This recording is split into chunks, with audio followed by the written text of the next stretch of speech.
Yon, tamang gawa muna tayo ng electric fan. Ang sira nito ay fuse saka yung spacer dito kasi maabante siyang pagkat. Yan, maabante siya. Kaya bibili natin ng pyesa.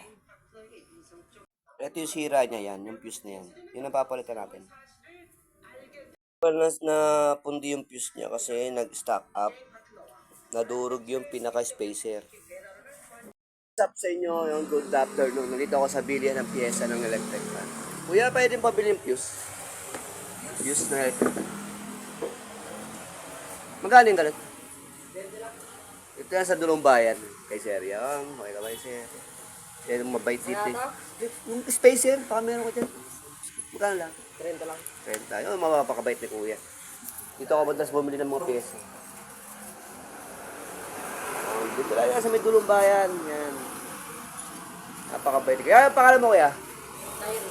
Ha? Siren. Hanapin lang si Kuya Cyril sa pagpapagawa at pagpapariwan ng kanilang mga napakahusay yung motor. Yun, no? Sila yan, sa Dulong Bayan. Yun guys, yan kay Kuya Cyril. Yan, bili kayo dyan. May Dulong Bayan. Piyesa dito. Yan yung fuse. Dito yan. So, ganyan. Tapos yung spacer. Yan, yung spacer na binili natin yan. Dito yan sa pinaka-shafting. Yan, sige guys. Mamaya balitaan ko kayo ano mangyari.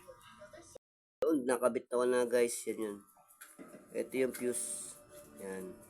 Tapos, lalagyan natin ng tali. Wala akong tali, kaya ito na lang. Zip tie. Spacer dito yan.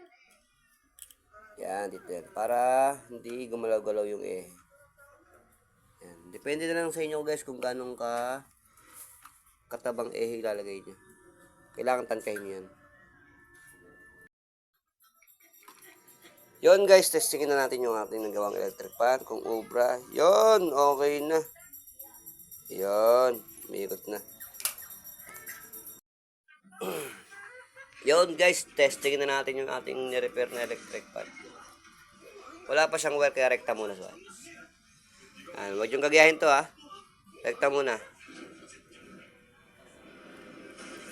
Yon. Yun guys, okay na. Mabisa. Perfect, okay na.